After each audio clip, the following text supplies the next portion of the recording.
toda a verdade. Evangelho de João, comentário de Mário Persona. Jesus revela aos discípulos que ainda tem muito para dizer a eles, mas eles não podem suportar. A verdade é absoluta, mas sua transmissão é progressiva e sua recepção depende da condição do homem. Falta algo a eles e esse algo é o Espírito Santo, que desceria alguns dias depois para habitar neste mundo. Até aqui o Espírito agia para os seus. A partir de então, agiria nos seus. A vinda do Espírito Santo após a morte, ressurreição e ascensão de Jesus capacitaria os apóstolos a receberem a revelação de toda a verdade e os crentes a compreendê-la. O Espírito os guiaria a toda a verdade. Ouviu isso? Toda a verdade foi entregue aos apóstolos e pode hoje ser encontrada no Novo Testamento, tanto de forma explícita como implícita. É por meio do Novo que é possível entender o Velho Testamento. Só assim. Não existe mais verdade do que a que já foi revelada aos apóstolos. Nada mais há para ser revelado. Tudo agora está na completa palavra de Deus, a qual você e eu temos acesso. Surpreso? Então veja o que Jesus diz no versículo 15. Tudo o que pertence ao Pai é meu. Por isso eu disse que o Espírito receberá do que é meu e o tornará conhecido a vocês. Tudo. Nada menos que tudo o que pertence ao Pai é de Cristo, e esse tudo o Espírito revelou aos apóstolos.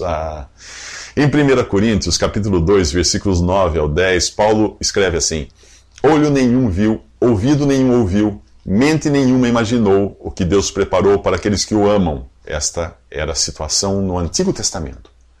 Mas Deus o revelou a nós, apóstolos, por meio do Espírito. Essa é a situação do Novo Testamento, a completa revelação de Deus. Em Hebreus capítulo 1 diz que há muito tempo Deus falou por muitas vezes, de várias maneiras, aos nossos antepassados por meio dos profetas, mas nesses últimos dias falou-nos por meio do Filho, a quem constituiu herdeiro de todas as coisas e por meio de quem fez o universo. No original grego, a expressão falou-nos por meio do Filho está assim: falou-nos no Filho. No início de sua primeira epístola, o apóstolo João explica o que era desde o princípio, o que ouvimos, o que vimos com os nossos olhos, o que contemplamos e as nossas mãos apalparam. Isto proclamamos a respeito da palavra da vida. A vida se manifestou, nós a vimos e dela testemunhamos e proclamamos a vocês a vida eterna que estava com o Pai e nos foi manifestada. Essa vida é Jesus. Mas nesse evangelho os apóstolos ainda não podem conter tamanha revelação. Apenas após terem recebido o Espírito Santo é que este os inspiraria, ou ditaria tudo, palavra por palavra a eles. O apóstolo Paulo explica assim: temos empregado as próprias palavras que nos foram dadas pelo Espírito Santo, e não palavras que nós, como homens, pudéssemos escolher. Assim usamos as palavras do Espírito Santo para explicar as realidades do Espírito Santo. Nos próximos 3 minutos, Jesus fala de tristeza, mas também fala de alegria. Jesus diz aos seus discípulos que mais um pouco e já não me verão. Um pouco mais e me verão de novo. Como assim? Ele iria morrer e ser sepultado, e eles não o veriam mais até Jesus ressuscitar e ficar com eles por 40 dias. Então ele subiria aos céus e outra vez não seria visto, até voltar para buscá-los no arrebatamento da igreja, ou antes, caso eles morressem. Quanto tempo se passaria nesses intervalos? Nem eles saberiam dizer de tão rápido que seria. Pelo menos é assim que Jesus ilustra a situação. A mulher que está dando à luz sente dores, porque chegou a sua hora, mas quando o nenê nasce, ela esquece a angústia por causa da alegria de ter nascido no mundo um menino. Ainda que um trabalho de parto seja demorado, toda a angústia da espera desaparece quando a mãe vê a criança. Aí é só alegria. Os discípulos se angustiariam quando o vissem desfigurado e morto numa cruz. E pouco depois, as suas esperanças seriam literalmente sepultadas para sempre. Enquanto isso, os incrédulos se alegrariam por terem se livrado de Jesus. A ressurreição de Jesus pegaria os discípulos de surpresa e injetaria neles uma renovada dose de alegria. Mas não seria nada comparada à alegria que sentiriam a partir do dia em que o Espírito Santo de Deus viesse habitar neles e em cada crente em Jesus. No livro de Atos, você encontra aqueles tímidos e amedrontados discípulos transformados em feras, em ousados pregadores. Aquela alegria ninguém poderia tirar deles. De que tipo é a sua alegria? Se você só quer gozar esta vida sem prestar contas a ninguém, você se encaixa no perfil daqueles que se alegraram quando viram Jesus morto. Ele seria uma pedra no sapato deles se continuasse vivo por aí. Jesus nem precisava abrir a boca para deixar as pessoas incomodadas. Bastava ele ser quem era, o Filho de Deus, o único homem perfeito, a luz dos homens. Qualquer coisa exposta à luz tem os seus defeitos revelados, e é esse incômodo que Jesus causa nas pessoas até hoje, quando ele é apresentado numa pregação do Evangelho. Naturalmente, fugimos da palavra de Deus porque ela é viva e eficaz, e mais afiada que qualquer espada de dois gumes, e penetra ao ponto de dividir alma e espírito, juntas e medulas, e julga os pensamentos e intenções do coração, e nada em toda a criação está oculto aos olhos de Deus. Tudo está descoberto e exposto diante dos olhos daquele a quem havemos de prestar contas. Você fica incomodado quando ouve falar de Jesus? Então você ainda não tem uma alegria eterna, e nem o acesso ao Pai, que é o assunto dos próximos 3 minutos. Após Jesus morrer, ressuscitar, subir ao céu e ser glorificado, os discípulos não iriam mais perguntar as coisas a ele, como faziam aqui.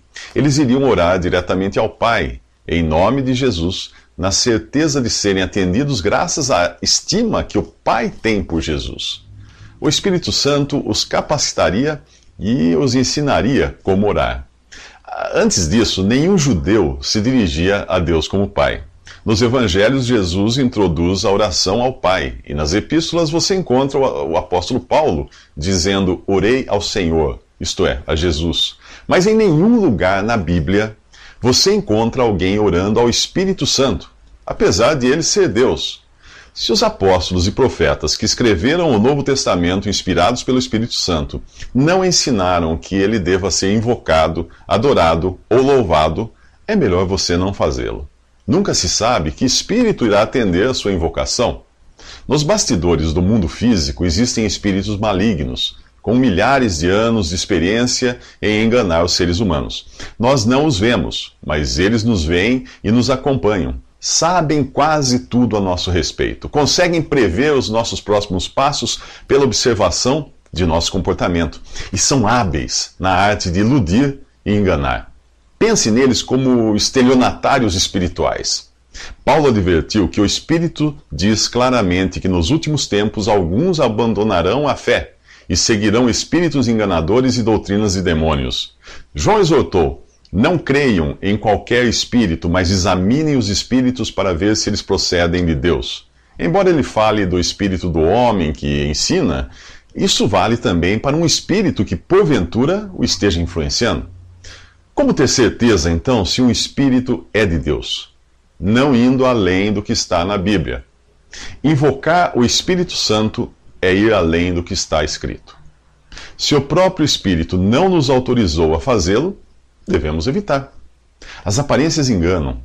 Quando passavam pela Macedônia, Paulo e os que estavam com ele foram seguidos por uma jovem que proclamava: estes homens são servos do Deus Altíssimo e lhes anunciam o caminho da salvação. Aquilo que parecia ser uma propaganda do Evangelho revelou depois ser um espírito maligno. Agora você entende por que algumas reuniões de cristãos mais parecem rituais pagãos, com pessoas rodopiando, caindo e se debatendo no chão, como se estivessem possuídas por algum espírito. Um cristão cheio do Espírito Santo não perde o domínio de si mesmo. Ao contrário, Paulo afirma na carta aos Gálatas que o fruto do Espírito é domínio próprio. Confira na Bíblia, você vai encontrar. Nos próximos 3 minutos, Jesus se despede dos discípulos. Geralmente as coisas mais importantes são mencionadas na hora da despedida. E não é diferente nesse capítulo. Ao falar da época, quando eles teriam o Espírito Santo habitando em si, isso é a nossa época, Jesus diz: nesse dia vocês pedirão em meu nome. E acrescenta: não digo que pedirei ao Pai em favor de vocês. Enquanto estava aqui, Jesus orava ao Pai pelos discípulos. Em breve, eles próprios orariam por si mesmos ao Pai. Ele continua revelando uma verdade fundamental da fé cristã. Saí do Pai e vim ao mundo. Outra vez deixo o mundo e vou para o Pai. Este versículo põe por terra qualquer crença em Jesus como sendo um mero homem, apenas mais evoluído espiritualmente. Não, ele não foi criado como eu e você. Ele saiu do Pai. Isso significa que Jesus coexistia com o Pai na eternidade antes mesmo de assumir a forma humana ao nascer da Virgem. Ao escrever aos Colossenses, Paulo deixa claro quem é este que entrou no mundo. Deus se manifestou em carne. Deus se manifestou em carne. Foi justificado no Espírito, visto dos anjos, pregado aos gentios, crido no mundo, recebido acima na glória. Isso está em Colossenses 3,16. Os alicerces do cristianismo se assentam sobre o fato de Jesus ser Deus e homem, tão divino quanto o Pai e o Espírito Santo, e tão humano quanto eu e você, exceto o pecado. Mas agora ele diz aos discípulos que irá deixar o mundo e voltar ao Pai. E em seguida revela que seria abandonado por eles na pior hora, mas que não ficaria só, pois o Pai estaria com ele. Este é outro mistério da Trindade. Na cruz, Jesus seria abandonado por Deus, ao ser feito pecado por nós. Deus não poderia ter comunhão com o pecado. Ele é luz, e a luz sairia de cena nas 3 horas de trevas, quando o juízo divino caísse sobre Jesus lá na cruz. Cumprindo a profecia do Salmo 22, versículo 1, Jesus daria o brado: meu Deus, por que me abandonaste? Mas, do mesmo modo como Abraão acompanhou seu filho Isaque até o altar, o pai faria o mesmo com Jesus, o filho. Só que neste caso não haveria um carneiro para substituí-lo. Jesus, o Cordeiro de Deus, é que seria a vítima. Ele seria abandonado por Deus, porém consolado pelo Pai. Na adversidade estarei com ele, diz o Salmo 91, versículo 15. Como pode ser isso? Deus abandona Jesus, mas o Pai não? Parece uma contradição, não é? Mas não é. Trata-se apenas de nossa limitação humana para entender a intimidade das coisas de Deus. Aqui Jesus diz claramente aos discípulos: aproxima-se a hora, e já chegou, quando vocês serão espalhados, cada um para sua casa. Vocês me deixarão sozinho, mas eu não estou sozinho, pois meu Pai está comigo. E assim seria, até mesmo na hora do seu brado: Deus meu, por que me abandonaste? Deus longe, o Pai perto. Talvez você entenda isso melhor nos próximos 3 minutos.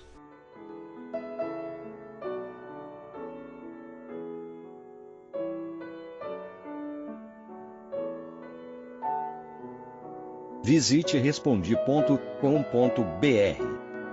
Visite também 3minutos.net.